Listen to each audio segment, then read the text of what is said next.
Abdüllatif el-Baghdadi Jiramanwerin serbixwe tê hesibandin û bi navê Muvaffaquddin jî tên naskirin. Navê wî ê resen Muvaffaquddin Abdüllatif bin Yusuf bin Muhammed bin Ali el-Baghdadi ye. Hekîm bûye. Der heqê jiyana wî de zanînên me gelekî kêm in. Lêbelê tê zanîn ku gelekî dibin bandora İbn Sîna û İmamê Gazelî de maye. Tê gotin ku bi eslê xwe ji Bexdayê ye. Emrê xwe li Anadolê derbas kiriye. Wasfekî wî ê dîroknasî jî heye. Kitêbên wî yên li ser mijara metafîzîkê xwe gihandine ta roja me.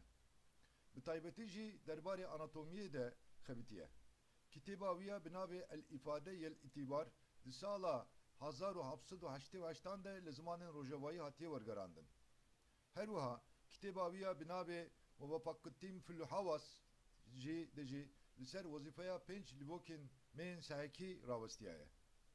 Di felsefeya İslamê de ne xwediyê bandûrekê mezin e.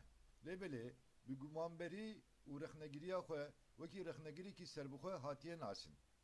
Berhemên mantîqê şerh kiriye û rexne li felsefeya İbn Meymun û Şahabeddînê Sûreverdî girtiye.